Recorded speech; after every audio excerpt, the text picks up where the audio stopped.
UVA Darden.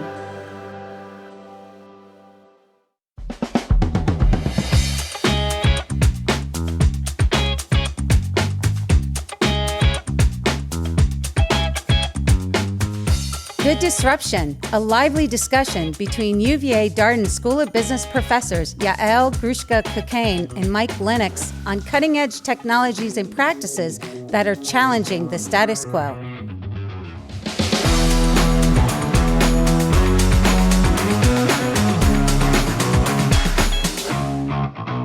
Hello, interim, my interim. Oh my goodness. Hello, Vice Dean. I am honored that we have you for a little while to do this podcast recording. Well, you got to clarify. So I was recently named interim dean at Darden. Oh, good. Yael has been vice dean for a while. So we decided we're just going to call each other interim and vice. I love it. I think it's great. No, we should definitely not do that. I think we'll stick to first names here. No, it's wonderful, and congratulations, and we're all so proud. And you're already doing amazing things. So well, I appreciate it. It's wonderful. It'll be a good run for 8 months or so, and then I will happily pass it on to someone else. Well, speaking of your time, I'm curious now that you're interim dean. Do you have time to watch like TV and shows? And are you at all interested in some of these like entertainment shows, like award shows at all? I actually did watch a little bit of the Golden Globes. Okay. And there was a very particular reason for Yes, and I'm curious if You know this about me. I am a huge Philadelphia Eagles fan. Oh, yes. And right before the Golden Globes started, the Eagles lost and were out of the playoffs. And it was the way at which I managed my anger. Distracted yourself. So watch like the first 15 minutes of that. So sorry about the Eagles loss. Thank you. I'm curious if while you were watching the Golden Globes, you noticed that there was a new category this year, which was a Golden Globe for podcasts. I did. And I also saw that we weren't nominated. I was very disappointed in that. So I wanted to start our show off today to set, aspirations for 2026 and to say maybe we need to aim to be on that list so that we get nominated. Smartless guys made the list. They didn't win. They were nominated. I'm like, I've tried to pick a fight with them, and maybe Amy Poehler is the one now we need to pick a fight with, and get on her podcast. Exactly. Good hang with Amy Poehler. It's a great show. Well, speaking of shows, we're not going to talk about the Golden Globes here today, but there's always an annual show in Vegas. I think it's always in Vegas. I think it's usually in Vegas, yeah. So let me make sure I get this acronym. So it's CES, right? The Consumers Electronics Show. That's correct. And it's been going on for a while. Have you ever attended? I have never attended it in person. I do try to pay attention to it because it really is the place where a lot of new breaking technologies are kind of revealed. We're saying that the title at this point of electronics show is probably a little misnamed. I mean, it's just kind of everything's digital these days, so it's technology broadly, and it's definitely a global forum for all of these cool technologies that are emerging. Well, I'm always excited. I have never been to it. I've known of people who go kind of regularly and really find it inspiring and exciting. It's always a way to stay ahead of the disruptions and ahead of the innovation. I don't know if it's similar in some ways to what you might get from a South by Southwest type of conference, but it has that kind of both techie vibe to it, so all the geeks and nerds of the world loved it, but also somewhat of a place to be seen type of agenda. It's right? kind of like Comic-Con. Yes, exactly. I'm getting there's probably quite a bit of overlap in those two audiences too, who might go to CES and go to Comic-Con. So yeah, absolutely. Well, what's exciting to me, the fact that this conference still exists, is that this notion that actually bringing people together in person, even though a lot of the technology is probably stuff that is like online or stuff that is gadgets, and in a world that is constantly being individualized to folks at their home and on their handheld device, coming together in a place like Vegas seems like a really interesting kind of concept to see and be seen and to interact with folks and to hear from the innovators themselves. Yeah. And I think, look, with technology, as we've talked a lot about these S-curves, where there's long development times, I think what you always are on the lookout for are like, what are the things that we've been talking about for a while, but really haven't gained traction? What are the things that are just like, this is their moment and they're taking off? And maybe what are some things that maybe this seems too far behind, right? Like, haven't we moved on from this, right? And I think you get all three of those there. One of the other things I love to do is read the Technology Review Yes. out of MIT. Yes. And often they'll predict technologies like 10 years in advance that come about. But there are also others they've been talking about for 50 years, like nuclear fusion. I'm sure they have had articles on that going back maybe even 75 years at this point. So just trying to understand like which of these is really hitting that prime disruption moment. Yeah, interesting. I think like thinking about Google Glass and all these types of products that we've seen kind of on the cusp of picking up and on the cusp of becoming something very big, and they kind of go back and forth. So this is the place to start things off, right? This is the show to go to. I can't remember if I ever shared on the podcast my Google Glass anecdote. No, I'm not. So, You have. as a doctoral student at MIT in the mid 90s, there were these guys, and no offense, they were guys almost universally, who were walking down the infinite corridor at MIT, this long, famous hallway there, with huge CPUs strapped to their side, like literally like, 2 feet by 2 feet, and big, huge goggles, and just kind of like blindly walking down the hallway. Like this is the stuff you see at MIT. And they were the people before Google Glass, right? Amazing. This was the early stages of thinking about visualization that way. Obviously, they shrunk the technology amazing when now you look at like the meta glasses and the like. But yeah, that was like mid 90s. They were working on that. So it'll be curious to see if that's still something that features in this show and at the CES. But luckily, sadly, neither you nor I could attend this year, even though I think that we still next year we're hoping to go. We're not deaning. We're hoping to go when we're not deaning and we're not busy with our deanship. Maybe we can squeeze in a show at the Sphere as well. But luckily, one of our incredible and very forward-looking faculty, attended there. Our man on the ground. So Tim Laseter, one of our colleagues in the operations area, Tim has his MBA and PhD from Darden. He has a background in consulting from Booz Allen, and really, hands down, one of our more forward-looking faculty, constantly challenging himself and those around him to kind of stay at the cusp of innovation. Tim was there, and so I thought we could, chat with him and hear what he saw there in Vegas. We need our expertise, and Tim, you are the man. So, Tim, welcome. Well, thank you for the setup. Yes, I got to attend this year. Thank you, the Darden funded special research time to go to the Consumer Electronics Show. It was also partly an excuse that I booked it to try to create a forcing function to get an invite to a humanoid robot factory in Oregon, and I managed to do both. So, fantastic! I did those. So much for us to ask you about. We're excited. Let's start with Vegas, and then we'll talk about the humanoid robots, which I know that you've been kind of actually following really, really closely, and we did an episode on that last year. Yeah. Tell us about the CES. How was it? Was it as exciting as it sounds? Yes and no, I guess to some extent. I'm not a fan of Vegas. The Sphere is something I have on my to-do list next time. I've got to make sure I get there. I did get to go in the loop, the Tesla underground loop once. How was that? You're riding a Tesla really fast in a little small tunnel.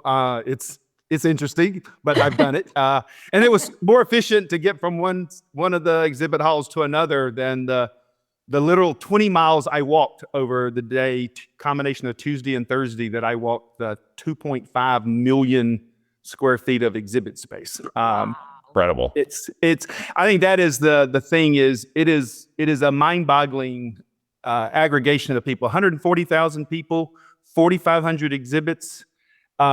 Interestingly, $150 is the cost to attend as an exhibit to go, because the real purpose of the big purpose beyond the exhibits is its business development.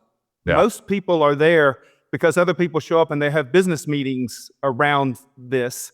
And then people like me who had no purpose other than wandering around the hall, just only had to pay $150 to walk through 2.5 million square feet of exhibit space. That's incredible. That's really exciting and fascinating. It makes me want to go even more next year. What was the biggest thing that you got excited about? Like what device or exhibit or exhibitor did you walk away saying, I'm not sleeping at night, or I'm sleeping at night differently thinking about this technology that is emerging? I'm not sure there was one of those. I was there to look at humanoid robots and saw lots more than I've I went to a humanoid robot conference in Seattle back in October as well, and met a lot of the people. And I've written a technical note on that for my digital operations course. So this is something we've been researching, exploring, and networking with the people in the area. Some of the broader themes which are interesting first is the entrepreneurship aspect of it and the global aspect of it. One of the halls is dedicated. Countries set up an area and they have small booths for all their entrepreneurs. So I stood in one spot where I could see Israel, Netherlands, Korea, France, just all had their own sections with a bunch of small booths. And most of those were really pre-startups and no demos much to see, because it was really the startup hall. But in the other extreme, I was in another place where John Deere and Corning, giant big known companies, had massive booths of their products. Now, why John Deere is at a consumer electronics show is a good question to ask. But they were demoing AI, and I had a giant tractor in there, but with AI for running them, right? They have autonomous vehicles now, tractors now that they're selling. So, not surprising to me that they're there. And I guess the other one, the aha was reinforcing something we all know to some extent. NVIDIA is everywhere. So NVIDIA had a whole hallway of everything. And actually, on Monday, Jensen Huang had a 2-hour presentation that was part of the Consumer Electronics Show. I didn't get there until Monday night, but I listened to it online while I was traveling. And they're connected with everywhere, and they're in everything at this point, which is also just reinforced in how big they are. This is the time that I just want to add a caveat, like they do in Acquire, that we're not here to give investment advice. So somebody should take investment advice based on our... I tell my students is if I could forecast technology, I'd be living on a private island in the Caribbean that I owned. And unfortunately, that is a very difficult task there. Is it correct, Tim, that some of the back-end infrastructure we've talked about on our podcast, whether it's chips, whether it's data centers and the build-out of those, that's not the focus, though, right? It's more the downstream piece when the technology kind of gets real to us as consumers. Is that a correct? That would be a correct assumption, and in my going-in assumption, I'm not sure that's true. Really? There were literally storage racks on display of NVIDIA's chips and showing you how, they're giant chips at this point. I had not seen them physically before. That's there. The infrastructure was there. There was a quantum computing company in the Foundry group next to the humanoid robot in one of the areas. So really is then like kind of technology broadly defined here at the summit. Yeah, I think it is misnamed. It should be the Global Technology Conference or something, because everything was there.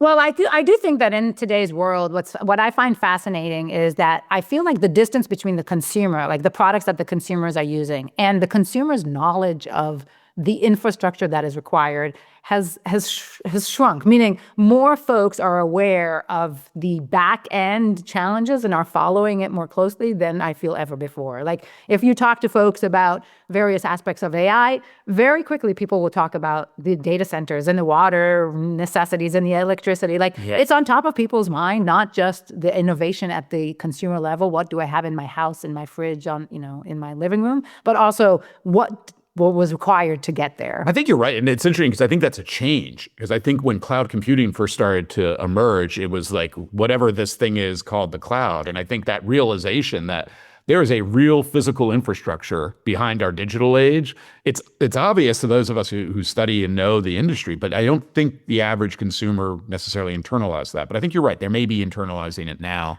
Well, when people invest in electric vehicles, they're more aware of where they have charging stations along the way. And so and maybe podcasts like ours raise the visibility of some of that. So I feel like there's more of an appetite for the consumer even to ask questions about that. Yeah. So Tim, let's talk a little bit about the humanoid robots piece here. So we've done this on our podcast before, but where are we at this point in your estimation? I mean, is this the disruption that has been promised? Is it upon us, or are we still earlier in the S curve? It's a mix. So it's getting real. How fast it's going to actually come to fruition and where it will is still highly uncertain. It's very similar to where we are about where Gen AI and where we're going to have artificial general intelligence. Even the experts don't know for sure when that's going to hit, but they can continue to see the progress and pass. I think same thing's happening in humanoids. Can I ask a question on that though, real quick? Because we've talked about AGI as well, and I think it's obviously one of these concepts that is very poorly defined and lots of debates of what it is. But with humanoid robots, is it fair to say like there is a sense of like when the humanoid robot can fold laundry really well or do the dishes, like we've made it? Are there more objective definitions of like a successful humanoid robot? Well, if it's kind of like, to use your analogy, the Turing test has been passed, depending on what you think the Turing test is, changing it. Right. Humanoid robots can fold laundry now. I saw one doing it at Consumer Electronics Show. Whether that is a economic good use case and it's going to be a business that, like Goldman Sachs predicted, by 2035 the robot would be making $1 million a year and they'd be costing less than $20,000. Yeah. Wow. Not real confident about that piece. The economic, I use it to teach the experience curve, and the slope they're predicting is not that crazy, but how fast volume will ramp up into production is the big question. And frankly, that's why I went to go visit the RoboFab factory. I'm developing a case on how do we think about this? Is it like building cars? Is it something where you need economies of scale in a big facility? And how will they get the cost down? And those kinds of traditional operation strategy questions, frankly. What would be the big costs here? I mean, I'll throw out some ideas and see, your reaction. Like, obviously, the energy source, so the battery, obviously, is going to be an important part of these. The physical hardware of the joints and the like, fairly complicated, I imagine. And then, of course, the software side. In your opinion, what might be driving the cost at this point? Depends on which persons and which designs you're using, how that sorts out. The software and hardware, you're right to think about both of those independently. The software is following an AI curve because the early dancing robots, Boston Dynamics dancing robots, were programmed. They were not AI driven, right? Now they also went, from 20 years ago, things that looked like, actually, I went with Dean Bruner to a conference in California like 15 years ago. I was there. They had the original. I was there as well. We're both there with you. There with you. Yeah, that's right. Do you remember the robot? Yeah. And it looked like, it looked like a go-kart, a gasoline engine and hard welding and stuff, right? Versus what they have now, the equivalent of that, how much that's changed. So the hardware side is what they changed dramatically, but they were still coding it in software. Yeah. Now we're layering on top of that. The hardware side is very understandable and manageable. We're using a lot of industrial robot parts, but the battery is an important part, but not the big cost at this point because it's leveraging EV battery technology, curves. What is happening on the other piece is the joints and sensors. Well, the joints are really tightly, high machine tooled, very complicated part to make. Not many people can make them, but some of them are just carryovers for industrial robotics, and therefore they're already being made at scale, and others they're having to build custom ones that are smaller for a finger that they didn't have before, and therefore is still expensive. But then some people are not choosing to make hands. They're using claws because I don't need to have a full human touch and sense touch yet to have a good use case for production. Eventually, I want a humanoid robot that could be everything. And that's actually one of the big parts of our tech node is what path do you follow? Do you get something deployed that's not quite humanoid but can work in the human workspace? Or do you try to perfect it in the lab and eventually have the perfect humanoid robot that will dominate? That's the datas of the world, right? The data from Star Trek or Bishop from Aliens. But I like that you frame it. I think it's an open question, right? Like we talk about with disruption, this idea of the emergence of the dominant design, right? Like Apple coming out with an iPhone, and guess what? You don't need to have a tactile keyboard to have a successful. Although one of the innovations from this year's show is a tactile keyboard, but we'll come back to that. Back to the future. And I think this idea of we need to replicate a human, like that might be fun from an intellectual exercise, but from a financial business model standpoint, is that really what we need here? Like you said, maybe the hands that look like human hands is not useful. It needs to be a claw or whatever, Edward Scissorhands, right. type of solution. Well, and that's part of the framing of how you think about the different companies, and then what's the critical path or what's the bottleneck for them. So one level is I'm doing huge task complexity. So anything a human can do, and I can do it in a vast set of environments. Yeah. So that's the general purpose, ultimate goal that people have. Now on the flip side, that's the Rosie the robot solution. They all went from the well, Jets. Rosie was on wheels, and so that's true. Couldn't go up and down steps. Let's be clear. But that's the other. The other extreme is I am trying to solve we're defining humanoid robots as something that is designed to be mobile in the human space without redesigning the space around it, right? Yeah. And so one of the big applications that agility robots is on top of is warehouse workers, right? So if you're rebuilding your warehouses like Amazon did, they use Kiva robots and they did these moving things around and bringing it to people. But if you're a 3PL and you've been doing stack it high stuff and you just can't get enough people, having a robot that can come move bins, and actually Amazon's doing it as well, just ones that move bins, that is a human task, and they can do it in human space, mobile. So that doesn't require perfectly touch sensors hands yet, right? But it's a good use case that is actually being deployed places.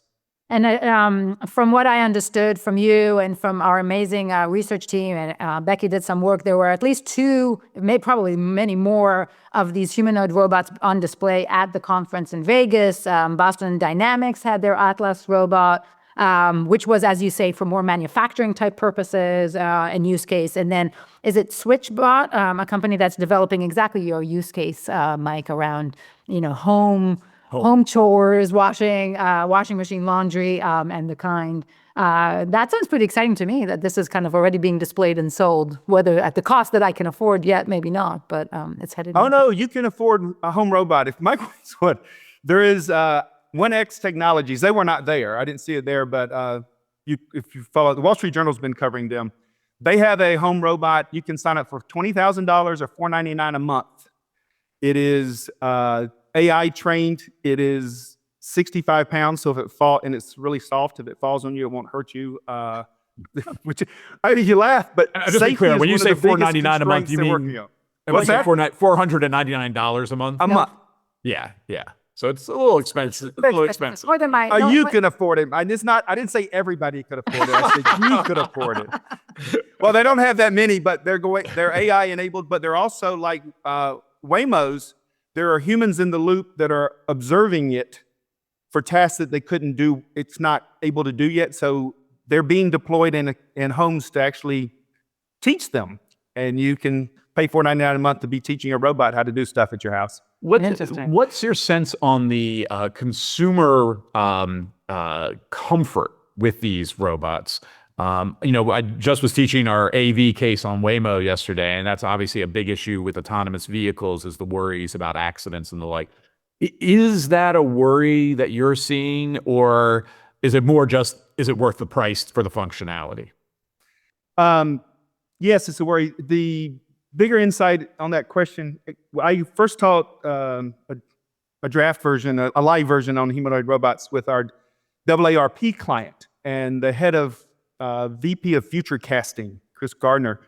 Actually, it's one reason I went to Consumer Electronics Show. She went to Consumer Electronics Show last year and was on the stage with an emotional support robot company and Boston Dynamics talking about home healthcare, home robots in the home to help people age in place, which I think is a phenomenal use case eventually. Yes. But where we are on that.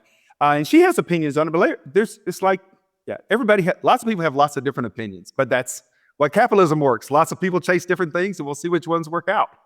Yeah, and we're hoping to get AARP here for a podcast when we focus especially on thinking about aging and thinking differently about aging, which I know is a lot of their work. So thank you for It's that. increasingly important to Yael and I. Well, We got to get these things done before we get to a certain age. well, I thought maybe I could kind of jump in here with a few a few other kind of cool gadgets or ideas that were showcased just to kind of infuse our conversation here. So they're developing smart Lego. You know, Lego is always a company that is ahead of itself, and yet, you know, the fundamental Lego brick hasn't changed in so many ways since we were kids and even before that. And such an amazing kind of toy for kids. And now they're adding AI and the ability for the different figurines to talk to each other and to be smart about it. I suspect some people won't love it, but I suspect some other kids might really embrace it. It can be a combination of the friend support that you want and the Lego kind of building capabilities. And Lego's been doing this for a while. They've had kits going back at least 10, 15 years that allowed you to kind of build robots and control them with your Lego set. So to me, that's kind of a natural evolution for them to do that. A few other products. So beauty tech is a big one. Beauty tech is picking up. Maybe we need to do an episode on that too. So definitely I've been monitoring the space with all kinds of technology to reduce puffiness and eyes. Eyes are difficult. So all types of personalized like LED masks and more sophisticated tools to help us at home improve the way that we look or just help us feel better about our looks. Put it on the list. Put it on the list. For us teachers and faculty or folks that do a lot with thinking about papers and instruction, but also teaching in the classroom. So you can have like little AI chips and microphones that you can at any moment in time, or little rings or devices that you can record your thoughts, you can share. It kind of captures your ideas even if you're walking or jogging or driving somewhere. Those seem really exciting and practical to me. Yeah, that's an idea that's been around for a while, and there's been a variety of companies. I remember seeing one in Sweden. Oh my goodness, it had to be over 10 years ago. That was kind of record your life device.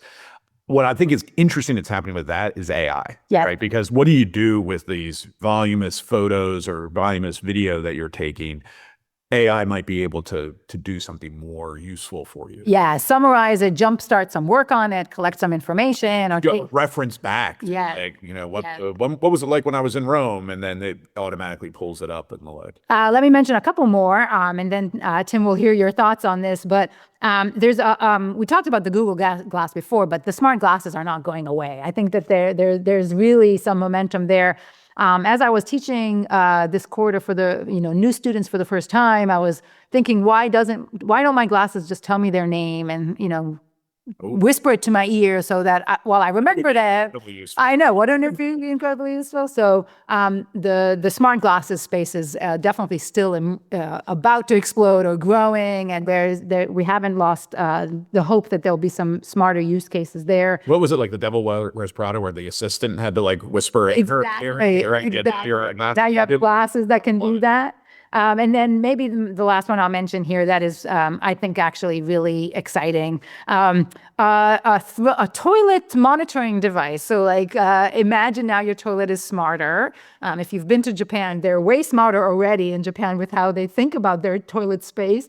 But now you can actually monitor different bowel movements or your urine, but actually tie it back to like personalized precision health. Like how can you actually learn about your general health by having devices that help track? I mean, we have a lot of preventative medicine these days that is actually life-saving in many instances. Now maybe we can tie it into our day-to-day without having to go through painful kind of processes. This is hysterical because I was in a conversation with some friends where we talked exactly about this, that you have so much monitoring of like your sleep and these other biomarkers. maybe bowel movements are the next one. There you go. This is like the future of our health monitoring. I think it could make parenting, in the early years. I mean, Tim, you have some little grandchildren, if I'm not mistaken. Correct. It could make kind of parenting and especially for the first time, maybe it could help, right? Diagnose certain aspects, and it can help with aging as well. Yeah. Yeah. Or remember that during the pandemic, they were doing water monitoring broadly to just check for the virus pieces.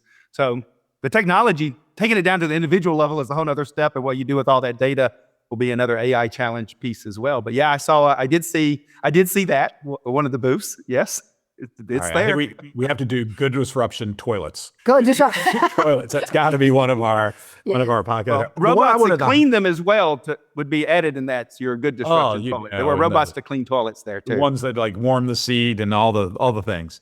One that I thought was just kind of interesting because it seems so basic, but I've been waiting for this for years, is this idea that do we have like one computing device that then has peripherals that we connect to, rather than having a laptop and a cell phone or having a larger display in our offices that's tied to another CPU.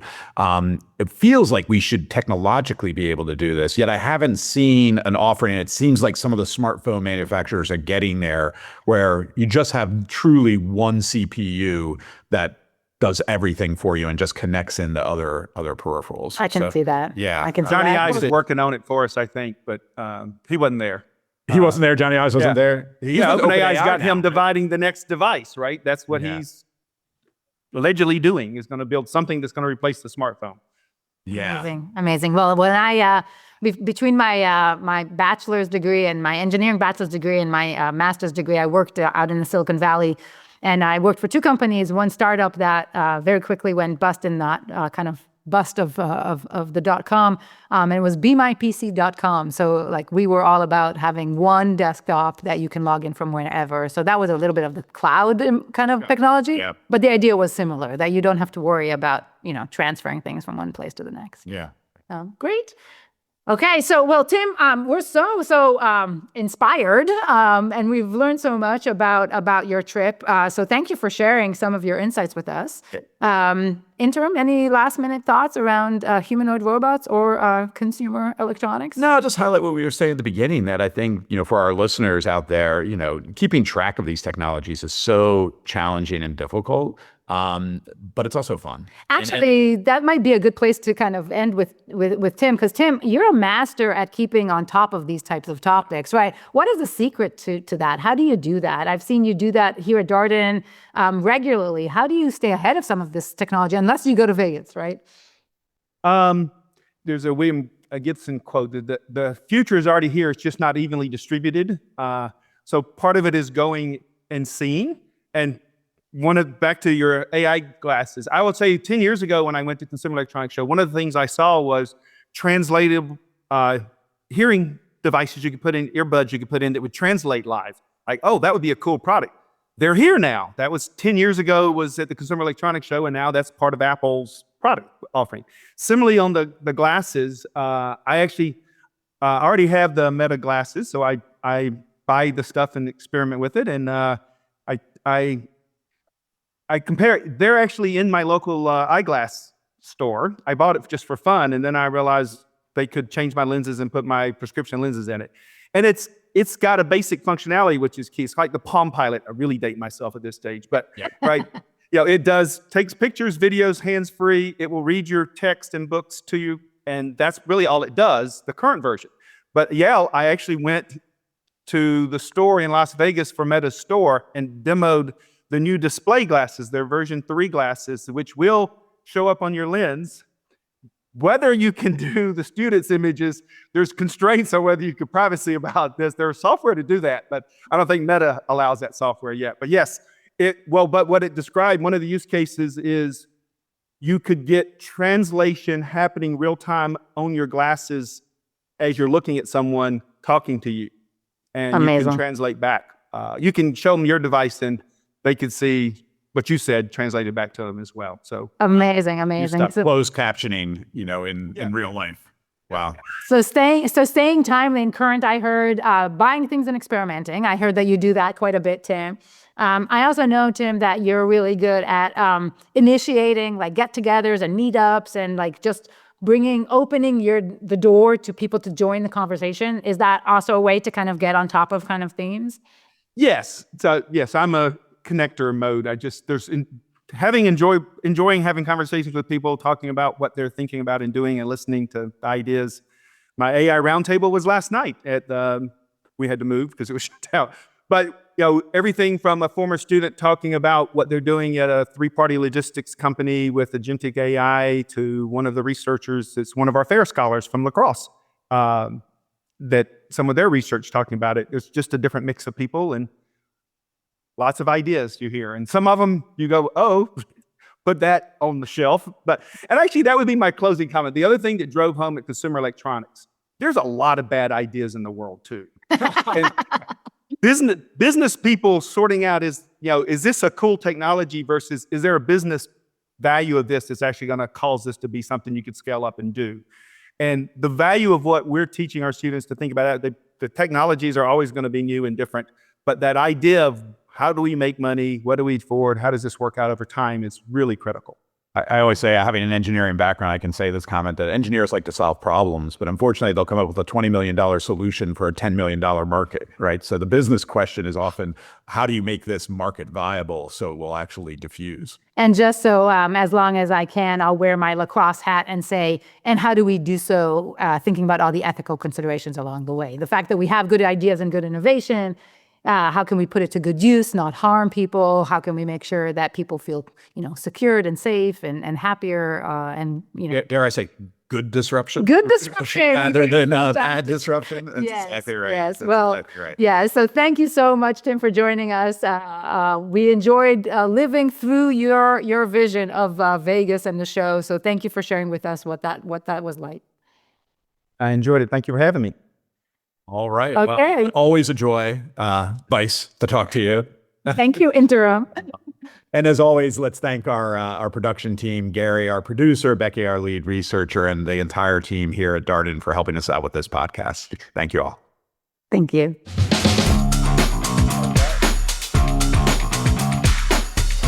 Good Disruption is a podcast from the University of Virginia Darden School of Business. Darden.